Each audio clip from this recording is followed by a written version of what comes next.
Assalamu alaikum, parents. Assalamu alaikum, parents, students, teachers.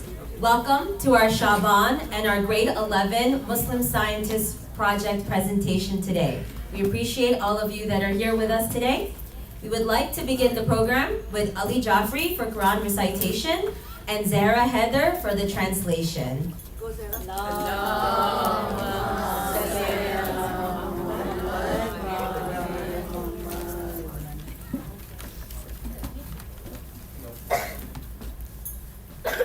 أعوذ بالله من الشيطان الرجيم إنما يريد الله ليذهب عنكم الرجس أهل البيت ويطهركم تطهيرا.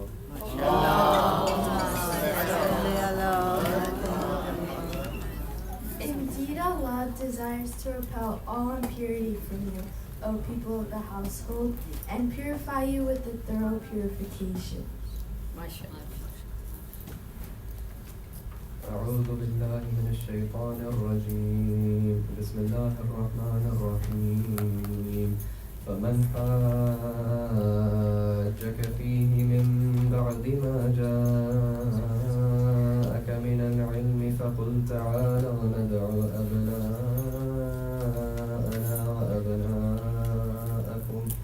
أبناءنا وأبناءكم ونساءنا ونساءكم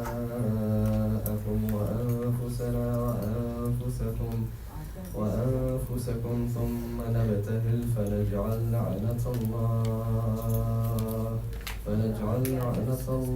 على الكاذبين.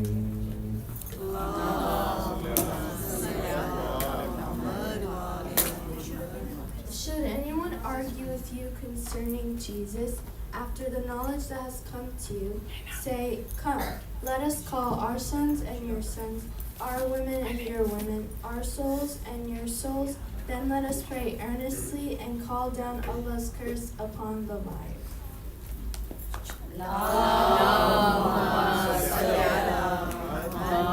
Thank you, very well done. At this time, it's my pleasure to call upon our principal, Sister Mumtaz Hussain, to share a few words.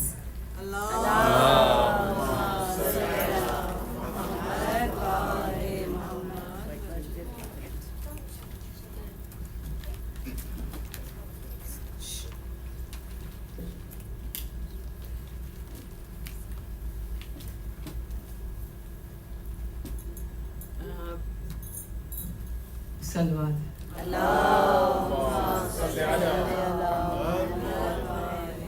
Please recite Surah Fatiha for the marhumin of the sponsor. Ghulam Abbas Dosal, Zulekha Harun, Masam and Farwa marhumin, Zahra Hazari, mother, Nahid, I know the name. So Fatiha for them.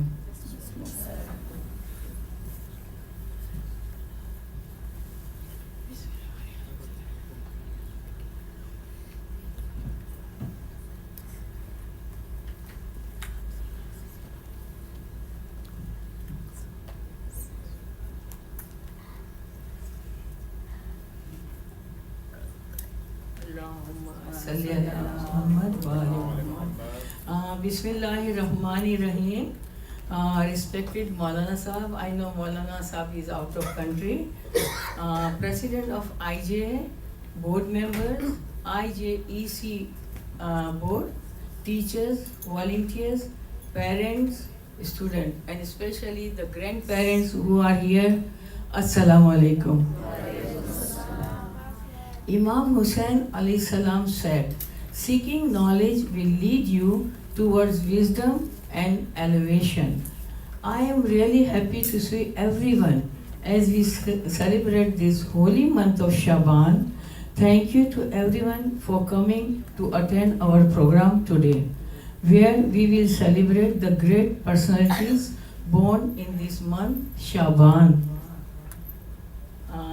In this month, and our grade 11 Saima class has presented today their scientist program.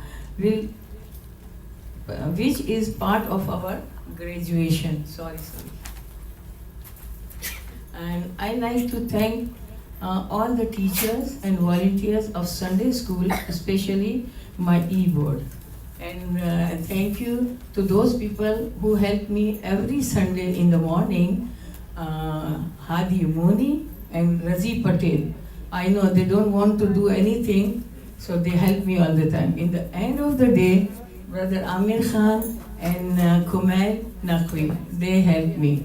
And thank you to Brother Jeff that they help me every Sunday to serve the food because he know how to handle the children. So thank you to Sabia Khanam, they help me in the kitchen every Sunday. So thank you so much to everyone. Assalam.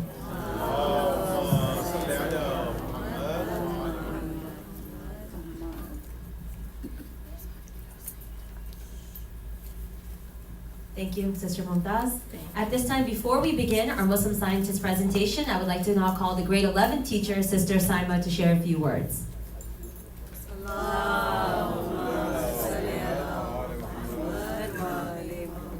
Thank you, Sister Hannah.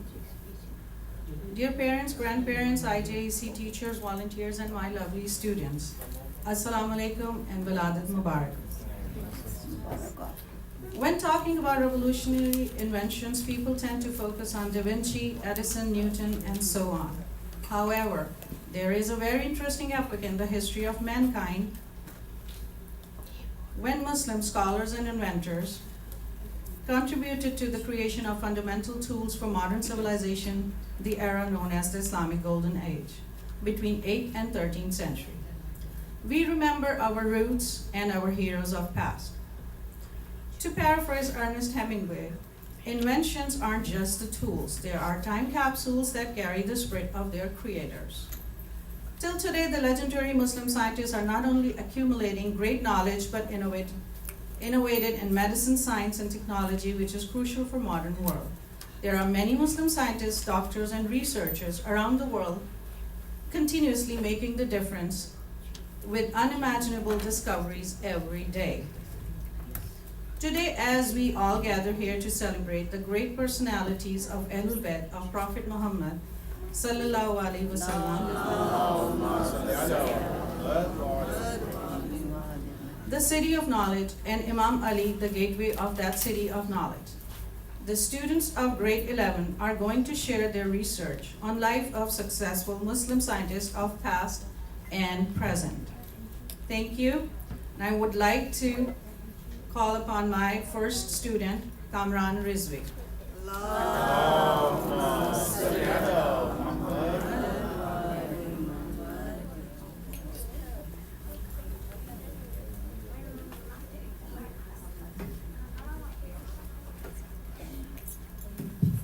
Assalamu alaikum.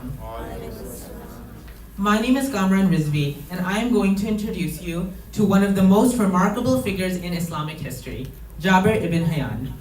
He is considered one of the greatest scientists of all time and is often called the father of chemistry. However, his legacy goes far beyond just science, and his life was a reflection of deep faith, discipline, and conceptual brilliance. Jabir ibn Hayyan lived from 721 to 815 CE. He was a devout Shia Muslim and a brilliant mind who contributed to many fields, including chemistry, medicine, and philosophy. His work on transforming alchemy into a systematic science earned him the title of the father of chemistry. For context, before it was more of a mystical form of science, and chemistry is also known as alchemy, so I will be using them interchangeably. Jabir wrote extensively. Over 3,000 works are attributed to him, covering a wide range of subjects. Through his knowledge, Jabir left a legacy that shaped science for centuries. Jabir was born in 721 CE in Tus, Iran, during the Abbasid era. His father was a pharmacist and a devout Shia Muslim who instilled in him a love for knowledge and the teachings of the Ahlul Bayt alayhi salam. Jabir's family faced challenges as Shias often faced persecution during this time. Despite this, he held firmly to his faith, which inspired his lifelong pursuit of learning. His upbringing taught him that knowledge was more than a personal achievement. It was a sacred duty to benefit humanity. Jabir's education truly flourished when he moved to Kufa, a major center of learning in the Islamic world. He had the incredible opportunity to study under Imam Jafar Sadiq alayhi salam.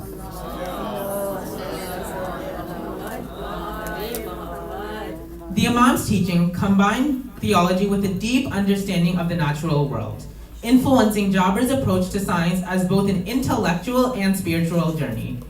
Under the Imam's guidance, Jabir explored alchemy, medicine, and philosophy. Jabir ibn Hayyan is credited with transforming chemistry from a mystical practice into a rigorous experimental science.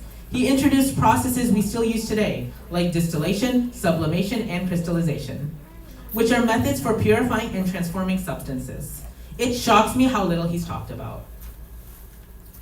He discovered important acids like sulfuric acid, nitric acid, and hydrochloric acid, which became fundamental in chemical research. Jabir invented and improved laboratory tools like the alembic, which is used for distillation, furnaces, and retorts. One of his fascinating discoveries was the agua rija, a mixture of acids capable of dissolving gold, a concept that amazed scientists for centuries. Jabir's curiosity extended beyond chemistry into metallurgy and pharmacology. He developed alloys, including steel, which were crucial for construction and weaponry. He also worked on creating medicinal compounds, contributing to early pharmacology.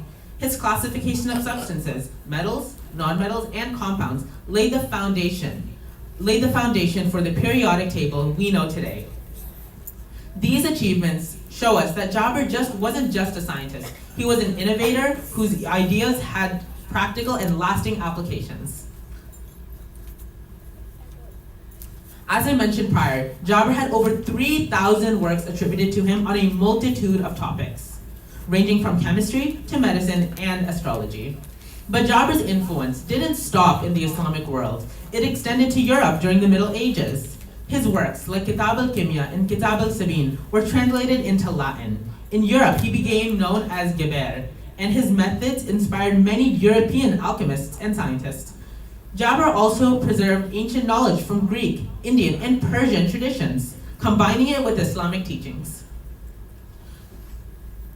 For Jabir, science wasn't separate from faith. He saw the study of nature as a way to appreciate Allah's creation. One verse that reflects his philosophy is, "And he it is who created the heavens and the earth in 6 days, and his commandment is to be obeyed. So be mindful of Allah and reflect on his signs." Quran, Surah 7, Ayat 54. Jabir believed that uncovering the secrets of the natural world was a way to understand Allah's infinite wisdom. He emphasized that knowledge should serve humanity, reflecting Islamic principles of justice, compassion, and selflessness. His approach reminds us that faith and science can go hand in hand, enriching both the mind and the soul. Jabir ibn Hayyan was more than a chemist or scientist. He was a seeker of truth, blending intellect with faith. He showed that the pursuit of knowledge can bring us closer to understanding Allah's creation. His dedication to learning and his contributions to science remind us that the true knowledge serves both individuals and society. Jabir's life is a testament to the power of perseverance, faith, and curiosity. His legacy continues to inspire us to pursue knowledge with the same sense of purpose and integrity. Thank you, and assalamu alaikum.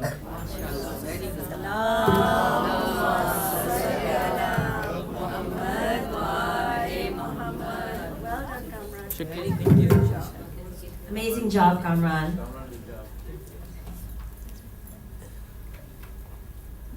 Next, we would like to call Hadi Mooney.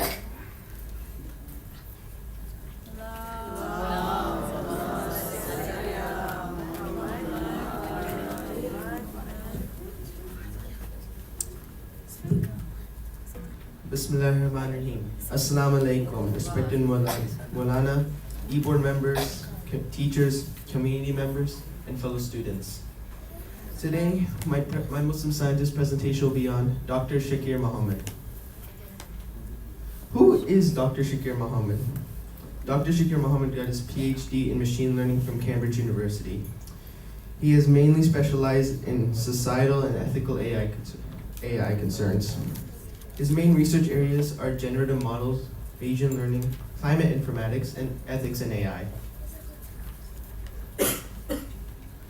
Early life. Dr. Shakir Mohammed was born and grew up in South Africa. Growing up and going to school, he showed passion for mathematics and science. This will lay the foundation for what he will do later on in life. Generative models in practice. In this specific field of AI, Dr. Shakir Mohammed has used AI to forecast weather with improved statistics compared to other methods. These AI predictions will give more details in certain aspects. Human interaction. Dr. Shakir Mohammed has used techniques from cognitive sciences and human designs to assess how humans interact with AI so it can be more user-friendly and, most importantly, more accurate. He has used AI to do interviews to gather information about his candidates and how they will respond in scenario-based questions. Collaboration. In order to integrate AI into our daily lives, one of the biggest components is collaboration with people from many different fields.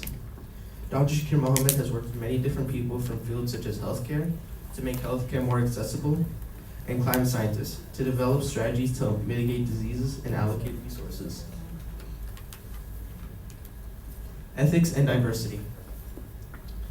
One of the main problems people are concerned with AI becoming more popular in today's world is the ethics surrounded by it. Dr. Shakir Mohammed has addressed this by committing to using consent of third-party research ethics committees. He's even making sure that the workers who are working on AI still have their rights and won't be replaced by automation. Interpreting data. By having AI gather data about how humans make decisions and interpret data, we can have it minimize misinterpretations and increase its reliability. Doing this gives AI the ability to help refine models and ensure outputs are clear. His vision for the future. Dr. Shakir Mohammed envisions a future where artificial intelligence can improve our daily lives on a global scale and help solve many problems that currently affect us, such as climate change and healthcare. Thank you for your time.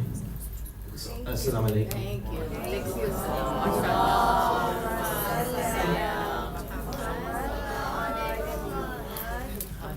Thank you, Hadi. That was amazing. Next, I would like to call Rida Naqvi. Rida Naqvi.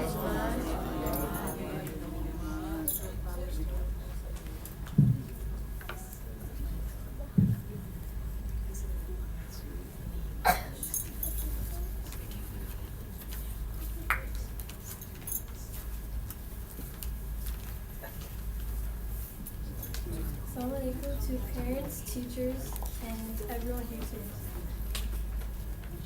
I did my Muslim science presentation on Masood Ali Muhammad.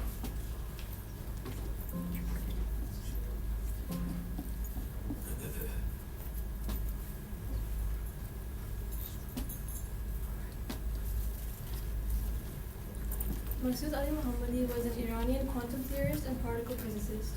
He was born on March 23rd in Tehran, Iran. He was married to Mansoura Karami and he had 3 children.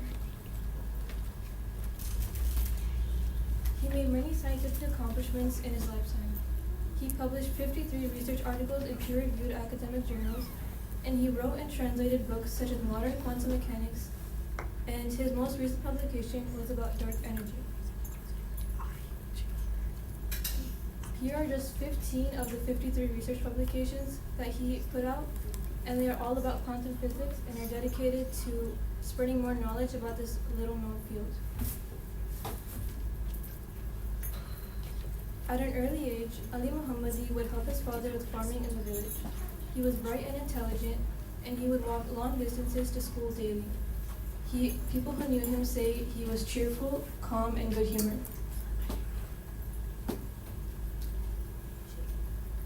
At the age of 25, he graduated from Shiraz University with a Bachelor's of Science degree in mathematics. At age 28, he earned his master's degree in physics at Sharif University of Technology. 4 years later, at the age of 32, he got his PhD in condensed matter physics. He went on to become a professor at the University of Tehran, and he was on the physics faculty. He was also a council member of the International Center for Synchrotron Light for Experimental Science Applications, also known as SESAMI. SESAMI is a project to build a synchrotron radiation source in the Middle East, which is an accelerator that can generate intense light or electromagnetic radiation. It aims to foster scientific and technological excellence by enabling world-class research in subjects ranging from medicine, biology, and applied sciences to healthcare, the environment, and even archaeology. The project is based in the city of Amman, Jordan, and its member countries include Iran, Cyprus, Bahrain, Egypt, and more. Dr. Ali Mohammadi and Dr. Shahriari were representatives from Iran on this groundbreaking project. Ali Mohammadi was interested in fields like condensed matter physics, which includes theories like the quantum Hall effect and curved geometries, as well as cosmology, which includes theories like modified gravity, dark energy, as well as string theory. String theory says that the universe's smallest building blocks are tiny vibrating strings and not particles, as was previously believed. They operate like musical notes from a string, and the theory proposes extra dimensions of space. It also aims to unify quantum mechanics and gravity. All of this is significant because the field of quantum mechanics and quantum physics is still relatively unknown, so the fact that the Shaheed dedicated so much time and effort to these fields is highly remarkable. He also contributed to the theoretical study of neutrinos, which exploring their roles within the standard model of particle physics, which helps to explain the universe's structure. A neutrino is a tiny particle that barely interacts with matter, which makes it very hard to detect. These particles are produced in nuclear reactions, like in the sun or in nuclear reactors. They come in three forms: electron, muon, and tau, which can change from one type to another as they travel.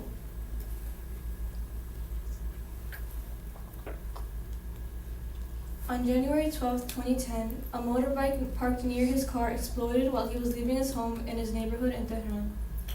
The windows of his home were shattered by the force of this explosion. Formal investigations report that this terrorist attack was executed by Mossad. His legacy remains as a role model in terms of faith, courage, and independence. He is a brilliant Muslim scientist of today's age, which highlights that Muslim scientists are not limited to the past. Our generation has the potential to reach the same heights and beyond as this gifted Shaheed. Thank you.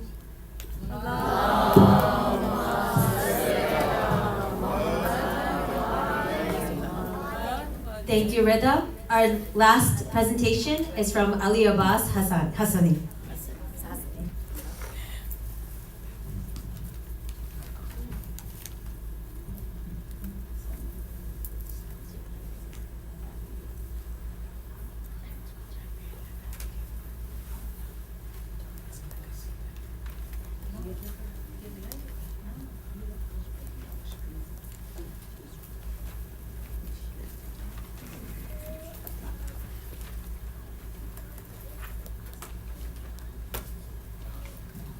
Assalamu alaikum everyone.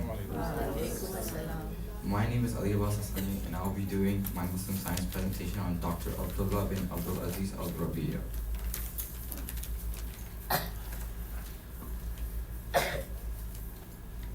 He was born in Makkah, Saudi Arabia in 1955 and got his education in King Saud University in Riyadh with a degree in medicine. After that, he completed his specialization in pediatric surgery in Canada and then acquired international expertise with studies at the University of Alberta.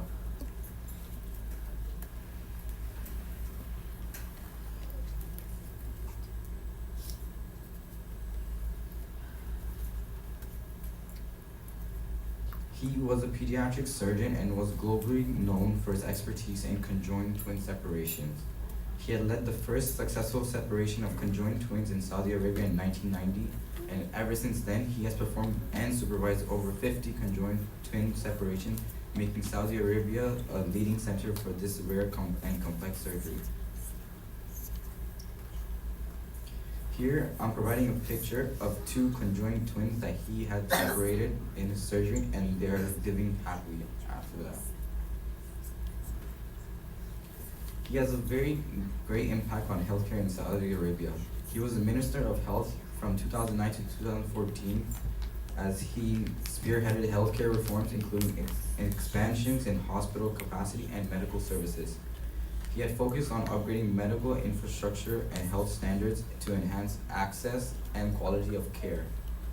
After being the Minister of Health, he became the advisor to Royal Court, which then he continues to influence health policies and humanitarian initiatives in the kingdom. He had contributed to the King Salman Humanitarian Aid and Relief Center, also known as KS Relief, and was appointed the Supervisor General in 2015. He was overseeing the distribution of aid and relief efforts in over 70 different countries. KS Relief provides food security, health care, and emergency relief to conflict zones and disaster-stricken areas. His leadership has helped KS Relief to become one of the most leading humanitarian organizations in the Middle East. He's published several research papers on pediatric surgery and particularly on the complexities of conjoined twin surgeries. He is known for developing medical procedures and protocols used internationally and frequently speaks at global medical and humanitarian conferences, sharing his expertise and inspiring other healthcare professionals. He has been awarded many accolades for his medical and humanitarian work, including international humanitarian awards, and was recognized by a medical association worldwide for his pioneering contribution to pediatric surgery. He has received appreciation and awards from organizations like the World Health Organization and the United Nations International Children's Emergency Fund for his impact in both medicine and humanitarian aid. His qualities were that he is compassionate, dedicated, innovative with a strong sense of purpose, and his leadership, he was known for his ability to lead with empathy, especially during crisis. And his mentorship, he encourages and inspires young healthcare professionals in Saudi Arabia and beyond. His legacy is very long-lasting and has a great impact on the community. He had made Saudi Arabia a center for advanced pediatric surgery and humanitarian assistance, and he continues to influence both medical practice and humanitarian outreach on a global scale. He's a great role model for aspiring healthcare professionals and humanitarians, showcasing the power of combining medical skill with compassion. In conclusion, Dr. Abdullah Al-Rabia is a trailblazer in both pediatric surgery and humanitarian relief. His work has saved countless of lives and brought hope to families worldwide, and his commitment to healthcare excellence and global aid reflects his vision of a world where medical and humanitarian services uplift communities in need. Thank you. Wassalam.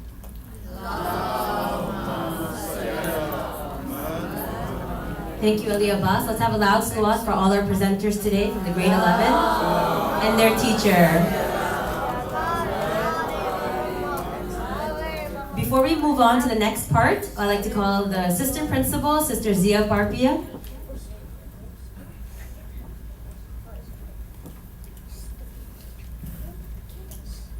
Assalamu alaikum everyone and welcome. Khushali Mubarak to everybody. So students of 11th grade, of course, did an awesome job today. And of course, the credit for all this goes to their teacher, Sister Saima. She has really strived to get these students to present today. I know that for a fact. Between getting the projectors and name it, wanted to make sure everyone was well dressed and everyone was here. She's gone through a lot. So thank you, Sister Saima, for all your efforts. Believe me, they're very well noticed.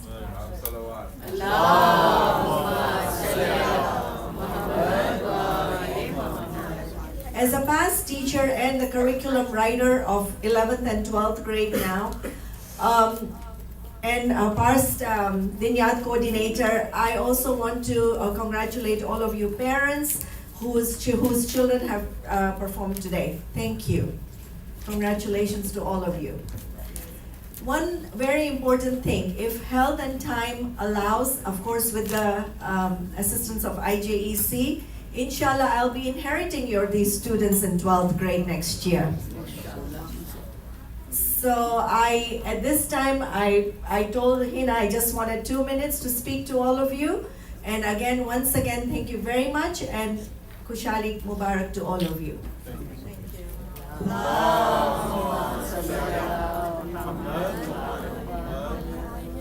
So at this time, our pre-K to grade 4 students have prepared a little something for all of you. So at this time, we'd like to call upon all students from pre-K to grade 4 to come up here.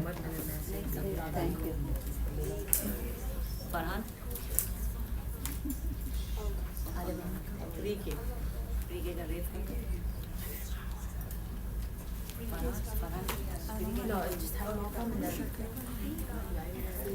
Towards here, okay? Yes, it could be this one right here. This one right there. Have them stand one by one here. So who's that? Arif, this one. Ani, this one. Arif.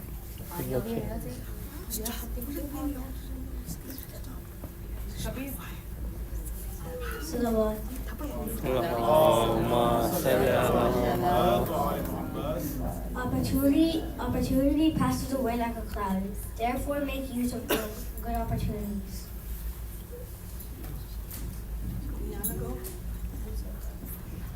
Bismillahirrahmanirrahim.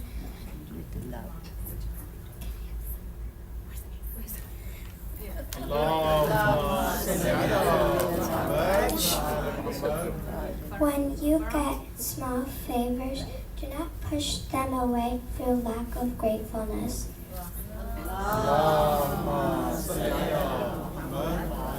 God provided daily prayers to make you pure from pride. God has made patience helpful in attaining its fruit.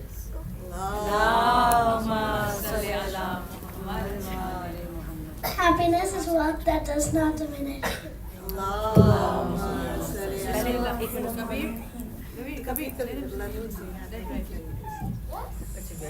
Charity is an effective cure. Allahumma salli Bismillahirrahmanirrahim. Our 12th Imam Al-Mahdi, Muhammad ibn Hassan al-Askari, Allahumma salli ala Muhammad wa ala Muhammad. was named the same name as our Prophet, though he is more commonly known as Muhammad al-Mahdi, the rightly guided. Some of his other titles are Al-Qaim, he who will rise, Al-Muntazar, the awaited, Sahib al-Zaman, Lord of the age, Al-Ghaib, the hidden, Al-Hujjah, Hujjat Allah, the proof of God, Sahib al-Amr, Lord of the cause, Sahib al-Haqqa, Lord of the truth, Baqiyat Allah, the remnant of God.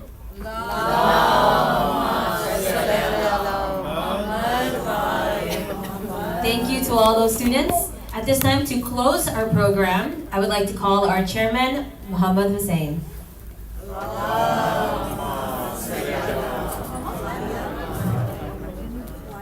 Bismillahirrahmanirrahim. Assalamu alaikum, everyone. I know I haven't been coming that often this year. It's been 6 months, and this is my first time actually attending the whole program. I came once to set up chairs, and that's about it. But I'd like to thank our e-board that we have. We have an excellent e-board that even though I'm not here physically, Madrasa is running very successfully. Our principal, who's my mother, Mrs. Mumtaz Hussain, our vice principal, Zia Auntie, our Dinyat coordinator, Hina, Quran coordinator, Sister Siddiqa, our secretary, Saima Auntie, our events coordinator, Salaf Auntie and Taskeen, our treasurer, Diba Auntie, which I don't see her at the moment. But just to let you know, if you guys haven't paid your fees, please check with her so we can, do more programs like this. Our registrar, Takionko, who's doing some work for Madrasa right now as we speak. And of course our volunteers, our teachers. I mean, you guys coming in Sundays and teaching these children, it's a different sense of accomplishment you get. And this is what I'm missing now. But inshallah soon I will come back, of course. But that sense of, I know it's tough waking up on Sundays and giving that Sunday every Sunday, but these kids are the reason that we keep moving. I'd like to thank our volunteers, especially Sabia Auntie. She's here every day, like every Sunday at 9:30. She's here before all of us, like making sure the mosque is clean and ready to go for us. I'd like to thank, everyone that puts, makes everything happen. Even like for the decorations, like we had Rafia Auntie and Hina Auntie set this up for us. So I like to have a salawat for all our volunteers that help us.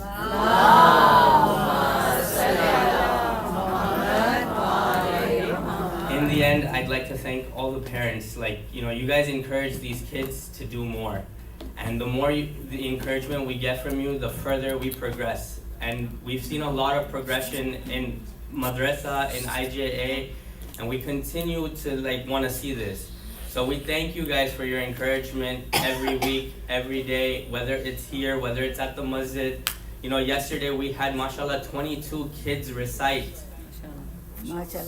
22 kids. I mean, the first time we did it, it was on Imam Ali's birthday, and we had 16. Now we had 22. And inshallah, now for Eid al-Ghadir, we're going to have more. All right, guys? Get ready. And we want to see more girls come up too, please. In the end, next Sunday, we do have a mentorship program for the youth, for kids. It'll be during lunch. We'll still have madrasa regularly, but during lunch, it's for kids that are in ending middle school, starting high school, or even in college. It's to show you what FIU has to offer, what Miami-Dade College has to offer, and we'd like you guys to come and attend. If you have parents, if you know other parents that have children, or come and see what they have to offer for us. AI is a big development right now, and they'll be giving us a lot of information on AI and how AI will help us in the future, because a lot of things are changing in this world. So I'd like to thank everyone, and who would like to do Dua Imam Zamanan today? Kabir? Okay. Can we have a loud salawat? Everyone please stand and recite with him, kids. Bismillahirrahmanirrahim. Allahumma kulli waliyikal mujtahid ibn al-Hasan salawatuka alayhi wa ala abaihi fi hadhihi as-sa'a fi kulli sa'a wa fi al-yawm hafizan qayatan nasiran wa dalilan mu'ayna hatta tuskinahu arzaka tawwa wa tamattuhu fiha dalilan.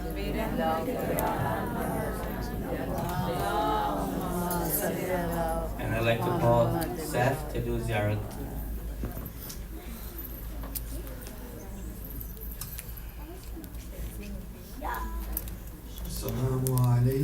Assalamu alayka ya Aba Abdullah. Assalamu alayka ya ibn Rasulullah. Assalamu alayka ya ibn Amir al-Mu'minin. Assalamu alayka ya ibn Fatima al-Zahra. Assalamu alayka ya Aba Fadlillah. Ya Aba Fadl al-Abbas. Assalamu alaykum wa rahmatullahi wa barakatuh. Assalamu alayka ya Sahib al-Asri wa Zaman. Assalamu alayka ya Imam al-Insi wal-Jan. Assalamu alayka ya Sharik al-Quran. Al-Aman, Al-Aman, Al-Aman. Assalamu alayka wa rahmatullahi wa barakatuh.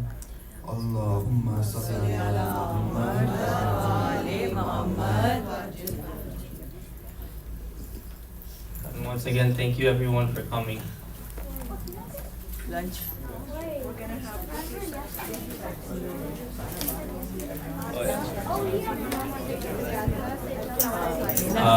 We'll be serving lunch right now, so everyone please can go and get lunch.